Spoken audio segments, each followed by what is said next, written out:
به نام خدا. در خدمتتون هستم با آموزش قسمت فروشگاهی نرم افزار حسابداری فرامحاسب. نرم افزار رو که اجرا میکنین بعد از انتخاب سال مالی در این قسمت نام کاربری و رمز عبور رو وارد میکنیم که رمز عبور 1 هستش، رمز ورود که به صورت پیش‌فرضه و شما میتونید بعداً در قسمت تعریف کاربران این رمز ورودتون رو عوض کنید. ورود میزنیم، وارد محیط رویدادها میشه. در قسمت رویدادها چک های دریافتی و پرداختی تاریخ امروز، فاکتورهای سررسید شده تاریخ امروز، کالاهای زیر حد سفارش و کالاهای تاریخ مصرف گذشته، اقساطی که تو تاریخ امروز هستش سررسیدش و یادداشت‌های سیستم رو نمایش میده که میتونید فیلتر کنید تا 10 روز فردا تا یک تاریخ خاصی به این شکل فیلتر کنید و بعد از اون در قسمت ارسال پیامک هم میتونید ارسال پیام کوتاه داشته باشین که در قسمت اینها منوهای کلی نرم افزار هستش. در قسمت تعریف اطلاعات میتونید اطلاعات پایه رو تعریف کنید، شامل اشخاص، کالاها، بانک‌ها، انبارها، واحدهای اندازه‌گیری، درآمدها و هزینه‌ها، چک‌های دریافتی و پرداختی اول دوره و تعریف کاربران. برای شروع از قسمت تعریف کالا ابتدا کالاهامون رو تعریف می‌کنیم. در ابتدا باید یک گروه بندی انجام بدیم. اینجا با فشردن کلید مثبت از روی صفحه کلید یا کلیک کردن بر روی این گزینه مثبت میتونیم اولی گروه بندی انجام بدیم. خب کد گروه به صورت پیش‌فرض ثبت شده، نام گروه رو وارد میکنیم و بعد ثبت رو میزنیم و باز گروه بعدی نام گروه وارد میکنیم و ثبت یا F12 رو میزنیم. خب برای ویرایش هم اگر نیاز به اصلاح باشه روی اون گروه مورد نظرمون کلیک میکنیم، گزینه ویرایش رو میزنیم، تغییرات رو اعمال میکنیم و بعد گزینه ثبت یا F12 رو میزنیم و ثبت میشه. برای حذف هم که گزینه حذف میزنیم. خب خروج میزنم، برمیگردیم به فرم تعریف کالا و در این قسمت نام گروه مد نظرمون وارد میکنیم. کد کالا خودش به صورت پیش فرض میخوره. نام کالا رو در این قسمت وارد میکنیم. در این قسمت واحد کالا رو مشخص میکنیم. در این قسمت زیر واحد اگه داشته باشه و در این قسمت انبار اول دوره رو مشخص میکنیم. اگه موجودی اول دوره داشته باشیم در این قسمت نام انبار رو مشخص میکنیم. موجود اول دوره مثلا در ابتدای دوره مالی و یا در ابتدای زمانی که نرم افزار راه اندازی میکنیم حتما یه سری موجودیات تو انبار فروشگاه داریم که از این قسمت اینا رو باید تعریف کنیم. خب تعداد اول دوره رو میزنیم، فی موجودی فی هر یک عدد و اینو وارد میکنیم. بارکد اگه داشته باشیم وارد میکنیم و فی خریدش رو هم وارد میکنیم و در این قسمت فی فروش رو وارد میکنیم و ثبت یا F12 رو میزنیم و باز به همین ترتیب کالای بعدی رو ثبت میکنیم. اگه بخوایم یک واحد دیگه هم اضافه کنیم از این قسمت مثبت میزنیم و اینجا واحد مد نظرمون رو تعریف میکنیم و بعد گزینه ثبت یا F12 رو میزنیم و با فشردن کلید خروج برمیگردیم به این فرم و اون واحد مورد نظرمون رو انتخاب میکنیم.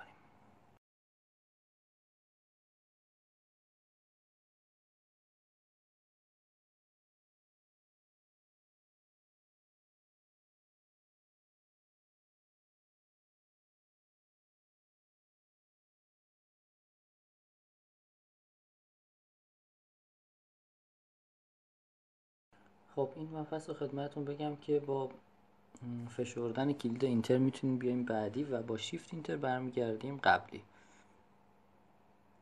گروه دیگه هم اگه بخوایم تعریف کنیم زیر مجموعه گروه دیگه میتونیم به این شکل نام گروه دیگر رو انتخاب کنیم و کد کالا رو وارد میکنیم، به صورت اتومات وارد میشه. نام کالا، تعداد موجودی اول دوره و فی فروش رو وارد میکنیم و ثبت رو انجام میدیم.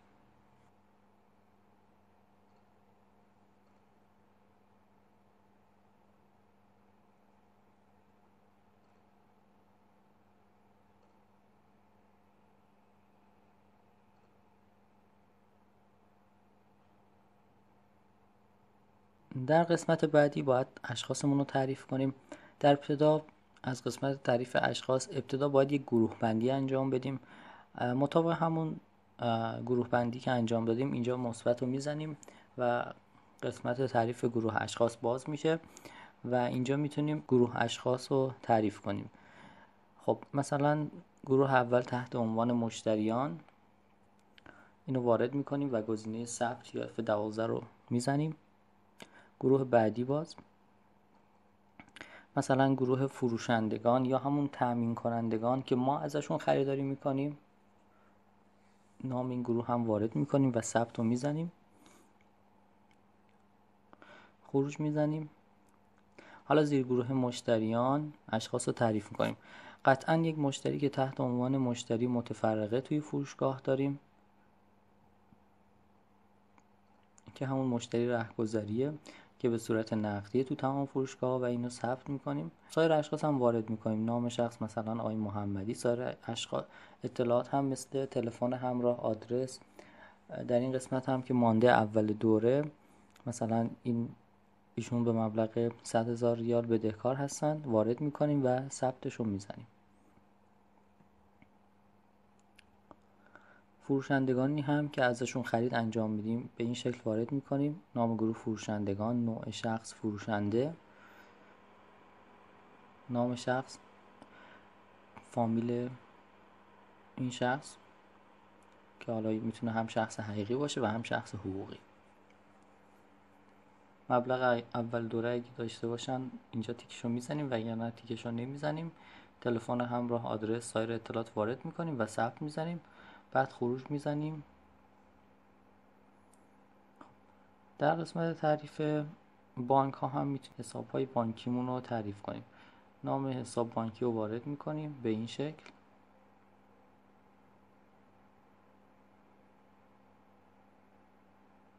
و ثبت رو میزنیم. خب خروج میزنیم. در قسمت عملیات تجاری میتونیم ثبت فاکتورهای خرید، فاکتورهای فروش، مرجوعی‌ها، دریافت، پرداخت، چک‌های دریافتی و پرداختی رو صادر کنیم.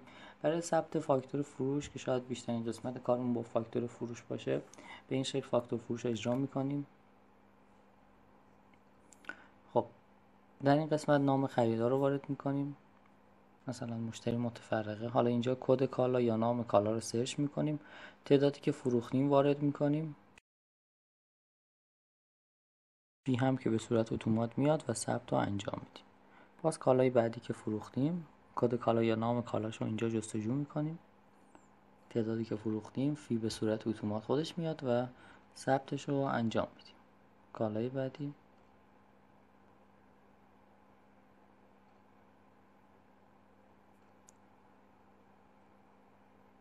خب برای نحوه دریافت فاکتور هم ما دو نوع نحوه دریافت داریم، دریافت اتومات و دریافت دستی. دریافت اتومات که به این شکله که ما ذخیره فاکتور که میزنیم اینجا میاد مثلا نقدی، بانک ملت، بانک ملی، همون بانکایی که تعریف کردیم، یا پوز یا نسیه که به عنوان مثال حالا من میزنم نقدی. اینجا سند دریافت به صورت اتومات خودش ثبت میشه و ذخیرهش انجام میشه. این فاکتور به صورت اتومات سند دریافتش به صورت نقدی ثبت شد. ملاحظه کنین اینجا چون زدیم نقدی سند دریافتش ثبت شد.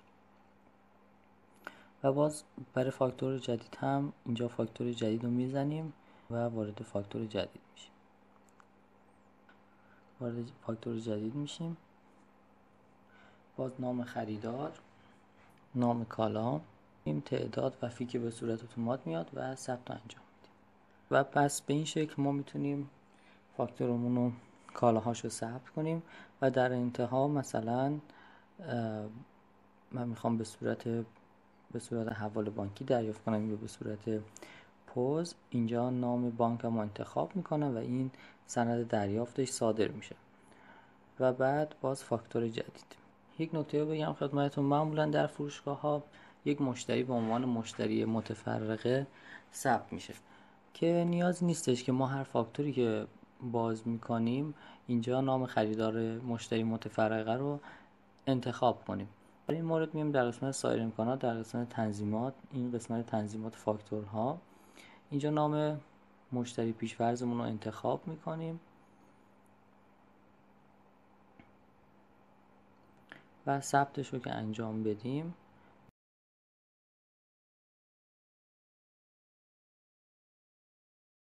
ملاحظه کنین در قسمت فاکتور فروش دیگه نام خریدار مشتری متفرقه به صورت اتومات ثبت شد. ما فقط یک اینتر میزنیم و نام کالا و تعداد و فی رو وارد میکنیم و ثبت رو میزنیم که این مورد باعث افزایش سرعتتون میشه و بعد ذخیره رو انجام میدیم.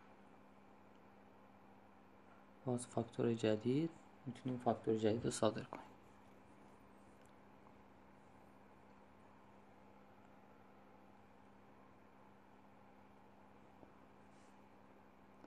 خب در صورتی که بخوام نسیه باشه به این شکل نسیه رو انتخاب میکنم. اینجا این مبلغ فاکتور به حساب آقای محمدی کلاً بدهکار شد، حساب آقای محمدی، و مانده حسابشون بدهکار شد. حالا یه موقعی هستش ما میخوایم یه فاکتوری ثبت کنیم که یک مبلغی رو به صورت نقدی دریافت کردیم و یه مبلغی رو به صورت نسیه. برای این کار فاکتور رو ثبت میکنیم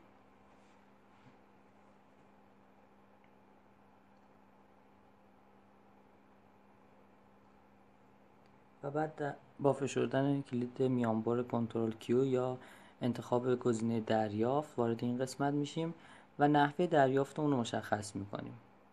مثلا از این 600,000 ریال فاکتور فروش اینجا این مبلغ رو به عنوان نقدی دریافت میکنیم و ثبتش رو انجام میدیم. حالا اینجا انواع دیگه دریافت هست: دریافت نقدی، چک، به صورت حواله بانکی و توسط اشخاص و توسط حساب ها. اگه بخوایم به صورت چک دریافت کنیم اینجا این قسمت رو انتخاب میکنیم، مبلغ، شماره چک، نام بانک، تمام این اطلاعات رو وارد میکنیم، کد شعبه و بعد ثبت رو انجام میدیم.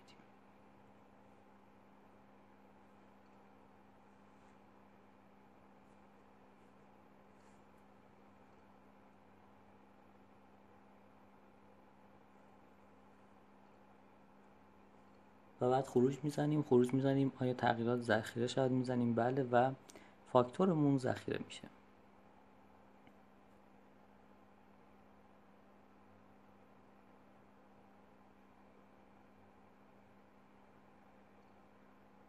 همونطور که ملاحظه میکنیم برای ثبت فاکتور جدید ما باید این گزینه فاکتور جدید رو انتخاب کنیم که فاکتور جدید هم باز بشه و اطلاعات رو وارد کنم. ولی خب اگه بخوایم به صورت اتومات باشه این کار و بعد از اینکه فاکتور ذخیره‌اش رو انجام میدیم یا چاپ رو که میزنیم به صورت اتومات فاکتور ذخیره بشه و بره فاکتور بعدی، میایم در این قسمت در قسمت منو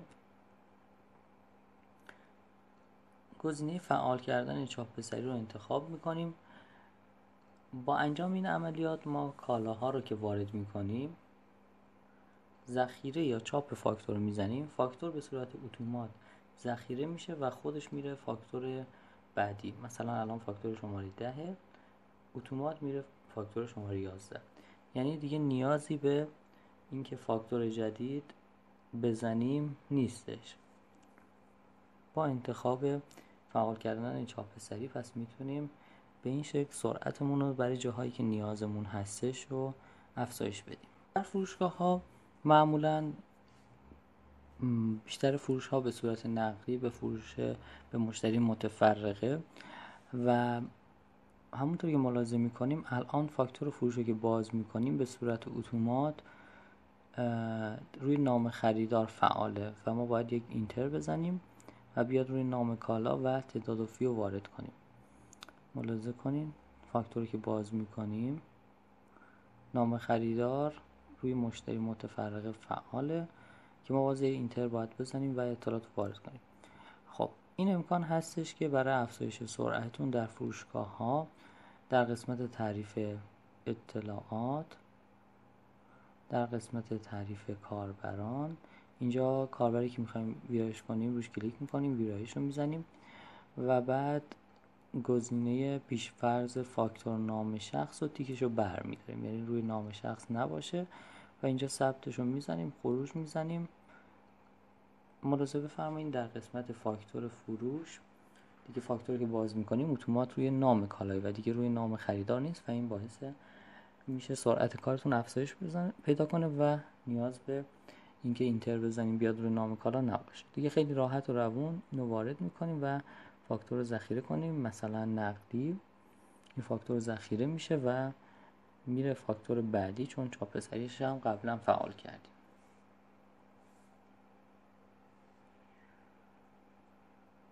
خب در صورتی که بخوایم فاکتور قبلی رو انتخاب کنیم، اینجا فاکتور قبلی و فاکتور بعدی رو میتونیم انتخاب کنیم و این اتومات برمیگره فاکتور قبلی و یا اینکه به سمت فلش رو به سمت بالا رو بزنیم میره فاکتور بعدی.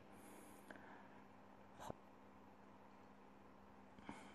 گزارش فروش. حالا میخوایم گزارش فروش کاربر رو ببینیم. برای این مورد در قسمت فهرست فاکتورها هم در قسمت عملیات تجاری میتونیم دستی داشته باشیم و هم در قسمت پیش‌فرض در گزینه فهرست فاکتورها میتونیم گزارش فروش کاربرمون رو ملاحظه کنیم. اینجا بر روی گزینه فهرست فاکتورها کلیک میکنیم، گزینه تیک تاریخ رو میزنیم بر اساس تاریخ و اینتر میزنیم.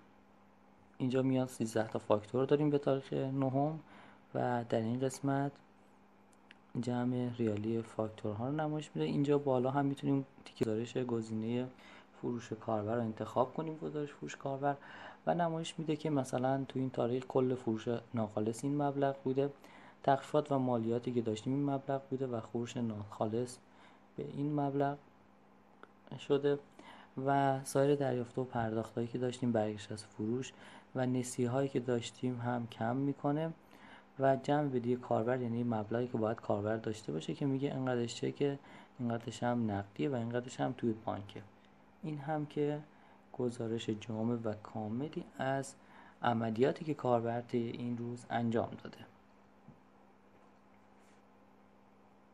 خروج میزنیم. خب قسمت بعدی فاکتور خرید. در قسمت فاکتور خرید ما میتونیم فاکتورهایی که ما خرید میکنیم و ثبت کنیم. برای این موضوع میتونیم از این قسمت فاکتور خرید رو انتخاب کنیم، نام فروشنده که ما ازش خرید میکنیم و در این قسمت وارد میکنیم، نام کالا و تعداد و فی که خریداری کردیم و انتخاب وارد میکنیم و بعد گزینه ثبت رو میزنیم. خیلی راحت و روون به این شکل میتونیم کل فاکتورهای خریدمون رو ثبت کنیم.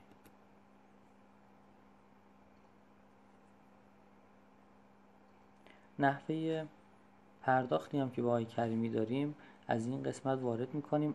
الان مبلغ فاکتور خریدمون 9,500,000 بوده که به این شکل مثلا مشخص میکنیم چه مبلغی رو نقدی وارد کردیم، مبلغ رو وارد میکنیم و ثبتش رو انجام میدیم.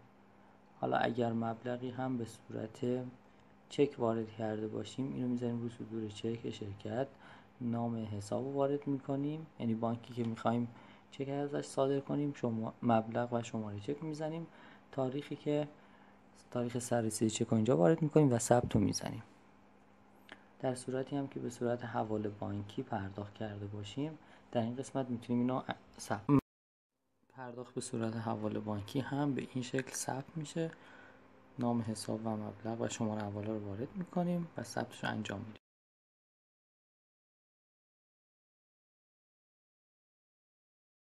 خب برمیگردیم در فاکتور فروش و خروج میزنیم، پیغام میده آیا فاکتور ذخیره بشه و میزنیم بله. در قسمت فهرست فاکتورها میتونیم این قسمت گزینه فاکتور خرید رو انتخاب کنیم و لیست فاکتور خرید در این قسمت نمایش داده میشه که میتونیم ویرایش بزنیم یا روی فاکتورمون دبل کلیک کنیم و فاکتور خریدمون نمایش داده میشه. مبحث بعدی عملیات چک هستش که در قسمت چک های دریافتی اینجا میتونیم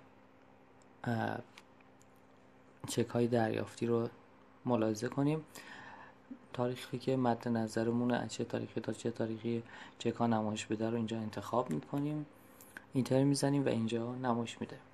این قسم برای تغییر وضعیت هم مثلا این چک های محمدی رو میخوایم تغییر وضعیت بزنیم، انتخابش میکنیم. مثلا میخوایم سند پاس شدنش رو بزنیم، اینجا نام بانکی که بهش واریز شده بعد از پاس شدن انتخاب میکنیم و ثبت رو که بزنیم این چک پاس میشه. ملاحظه کنین در قسمت پاس شدن این چک انتقال پیدا کرد به قسمت پاس شدن،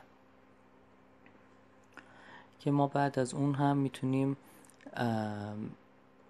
به سایر عملیات هم اینو انجامش بدیم و تبدیلش کنیم. برای این مورد البته باید تبدیلش کنیم به چک موجود، گزینه آخر، و باز بعد تبدیلش کنیم به مثلا خرج شده یا نزد بانک به این شکل. در قسمت چک های پرداختی هم که ما چک هایی که پرداخت کردیم میتونیم گزارش رو ملاحظه کنیم.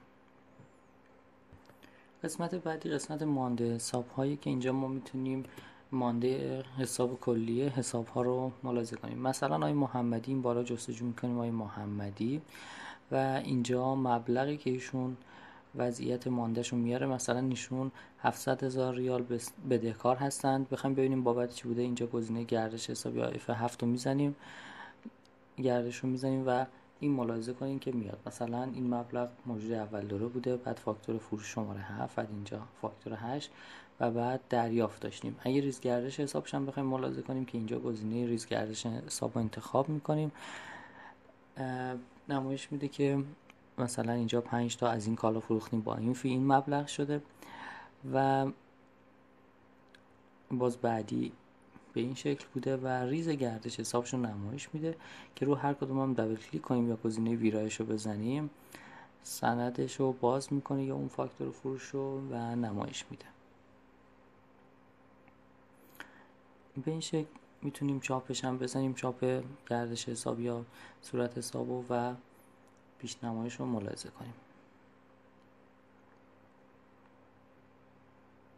کلیه حساب ها مثلا مانده حساب های کریمی هم بخوایم ببینیم به این شکل میتونیم ملاحظه کنیم، مثلا ایشون این مبلغ بستانکارن و میتونیم از این قسمت گردش حساب و F7 رو بزنیم و گردش حساب معمولی و ریزشون رو ملاحظه کنیم. خب وارد قسمت انبار میشیم. گزارشات انبار در ابتدا از قسمت مانده کالا ما میتونیم در این قسمت مانده ریالی کل انبارمون رو ملاحظه کنیم. مثلا مانده ریالی کل انبارمون هست 17,810,000 ریال که متشکل از اینه. مثلا روغن لادن 1 لیتری 150 تا وارده بوده، 32 تا صادره، 118 تا مانده با این مبلغ تمام شده که میتونیم اینجا گردش یا F7 رو بزنیم و ملاحظه کنیم که بابت چیا این مانده رو داریم. مثلا موجود اول دورش 50 تا بوده و بعد بابت فاکتور خریدی شماره 100 تا وارد شده، بعد بابت فاکتور فروش 18 تا وارد شده و در پایان هم گزارش میده که به عنوان مثال 118 تا مانده داریم با این فیه تموم شده و این مبلغ مانده. این هم مانده شو نمایش میده. خب خروج میزنم. این بالا هم که میتونم فیلترش رو انجام بدم توی یک انبار خاصی، این سرچش رو انجام بدم. گزارش بعدی که میتونه مفید باشه برای کاربر محترمون گزارش لیست خروج کالایی که ما میتونیم در قسمت لیست خروج کالا در ابتدا این قسمت تاریخ مشخص کنیم، اینطور رو میزنیم. خب میاد که مثلا روغن لادن 1 لیتری طی فاکتور شماره 1 2 تا فروختیم، طی فاکتور مثلا شماره 2 باز 2 تا فروختیم. دقیقاً ریز فروش ها رو نمایش میده به ریز فاکتورها از هر کالا. اگه اینجا گزارش تجمیع تیکش رو بزنیم سرجمش رو میاره، مثلا میگه تو این بازه تاریخی کلا 32 تا روغن لادن 1 لیتری فروختیم با این مبلغ و باز کالای بعدی 19 تا فروختیم با این مبلغ و کالای بعدی هم 9 تا با این مبلغ. اینجا تجمیعش رو میاره، گزارش گروهی در سطح گروه میاره، گزارش خالص فروش ها رو منهای برگشت از فروش ها میکنه و نمایش میده. در قسمت سود لحظه‌ای کالا هم ما میتونیم ریز سود کالاها رو ملاحظه کنیم. اینجا گزینه پیش نمایش چاپ رو که بزنیم این قسمت نمایش داده میشه که مثلا طی فاکتور شماره 1 در تاریخ 9/3 که روغن لادن 1 لیتری 2 تا فروختیم، دونه 6,000 تومان، 60,000 ریال، 5,000 ریال برای خودمون فی تمام شدهش به صورت ناخالص بوده و 20,000 ریال سود داشته به صورت ناخالص و بعد از اون به صورت خالص فی تمام شده و مبلغ سود خالص رو نمایش میده و در این قسمت درصد سود رو نمایش میده. فرق خالص و ناخالص هم اینی که خالص با احتساب کرایه و تخفیفات خرید سود و قیمت تمام شده رو نمایش میده. باز طی فاکتور شماره 1 طی این کالا 5 تا فروختیم با این قیمت، با این سود، با این فی تمام شده و اینجا سود رو نمایش میده و در انتها درصد سود رو نمایش میده. که این قسمت هم میتونیم فیلتر انجام بدیم، مثلا یک بازه زمانی خاص. صورت سود و زیان هم کل درآمدهایی که داریم و منهای هزینه ها میکنه، مثل شامل هزینه های اجاره، هزینه های آب، برق، گاز، حقوق و سود و زیان کلی رو نمایش میده که میتونیم بازه زمانی هم تعریف کنیم، مثلا از اول ماه تا آخر ماه ببینیم سود و زیانمون به چه شکل بوده. مبحث بعدی که میخواستم خدمتتون عرض کنم بحث فعال کردن سیستم بارکدخانه که برای فروشگاه‌های سوپرمارکت‌ها، هایپرمارکت‌ها و بعضاً فروشگاه‌های پوشاک و کفش فروشی‌ها و غیره مورد استفاده قرار میگیره. برای اینکه سیستم بارکدخوان رو فعال کنیم باید ابتدا به قسمت تعریف کاربران بریم و روی کاربر مورد نظرمون ویرایش رو انجام بدیم و بارکدخوان رو به این شکل تیکش رو بزنیم و فعالش کنیم و ثبت رو بزنیم.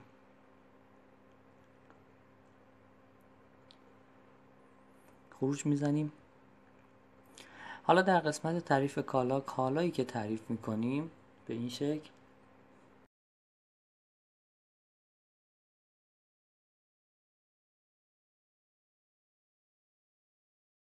بارکد کالا هم در قسمت بارکد تعریف میکنیم.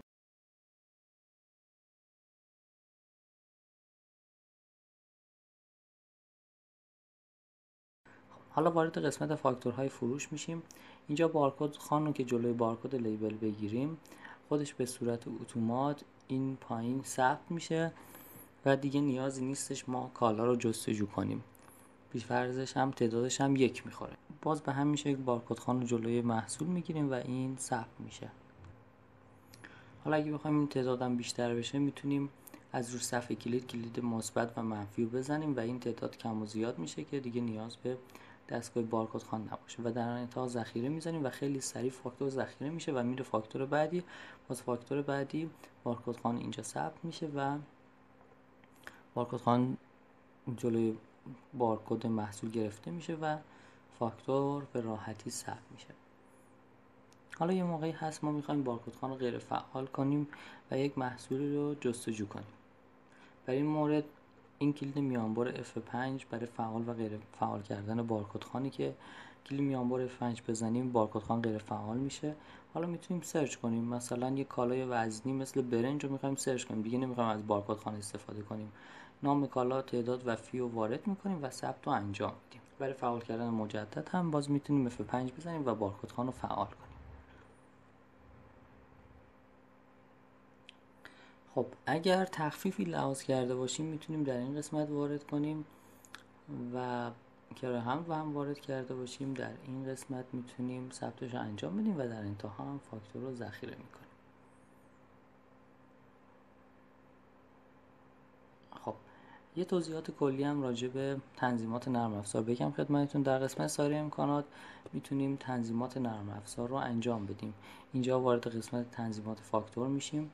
اولین گزینه تنظیمات منفی شدن موجودی کالا که اگه روی نمایش پیغام در صورت منفی شدن موجودی کالا باشه، اگر موجودی کالاتون منفی بشه نرم افزار پیغام میده که موجودی کالاتون داره منفی میشه و شما باید قبل از اینکه بخواید بفروشین خریداتون رو ثبت کنید. خب برای فعالسازی مالیات بر ارزش افزوده هم میتونیم اینجا تیک فعالسازی مالیات بر ارزش افزوده رو وارد کنیم. تنظیمات تخفیف سطحی در فاکتور رو، تنظیمات بازاریاب، شرح سطحی در فاکتور هم میتونیم به این شکل وارد کنیم و در انتها هم ثبتش رو انجام بدیم و در انتها گزینه ثبت رو میزنیم و این ثبت میشه این تغییرات. خب خروج میزنیم. مبحث بعدی که بخوام خدمتتون عرض کنم بحث خرج چک اشخاص هست. برای این مورد از قسمت پرداخت میتونین این کار رو انجام بدین. در ابتدا مشخص میکنیم که پرداخت به چه شخصی، مثلا آقای کریمی حالا نوع پرداخت رو میذاریم روی پرداخت به صورت خرج چک اشخاص و بعد در قسمت نام حساب مثبت رو انتخاب میکنیم. حالا چکی که میخوایم خرجش کنیم و انتخاب میکنیم، روش کلیک میکنیم و گزینه انتخاب یا F9 رو وارد انتخاب میکنیم و مشخصات چکمون میاد و اینجا ثبتش رو انجام میدیم. به این شکل پس ما میتونیم پرداخت نقدی داشته باشیم و یا پرداخت چک اشخاص و در انتها هم که آیا پرداخت ذخیره شود میزنم بله و پرداخت ذخیره میشه. به این شکل پس ما میتونیم چک های مشتریامون که خودمون دریافت کردیم ازشون رو به کسی دیگه خرج کنیم و پرداختیشو انجام بدیم. مبحث بعدی که خدمتتون عرض میکنم مبحث ثبت هزینه هاست. برای این مورد در قسمت تعریف درآمدها و هزینه ها ابتدا کد حساب مثبت رو میزنیم، وارد میکنیم، نام حساب مثلا هزینه برق وارد میکنیم و بعد ثبت رو میزنیم و باز هزینه بعدیمون رو هم به همین شکل وارد میکنیم. حالا برای ثبت هزینه میایم در قسمت پرداخت. پس اول ما یک بار هزینه رو تعریف کردیم دیگه، از اون به بعد همیشه هزینه رو میتونیم به راحتی پرداختش رو انجام بدیم. حالا یه پرداخت داریم مثلا بابت قبض برق، اینجا شرحش رو وارد میکنیم،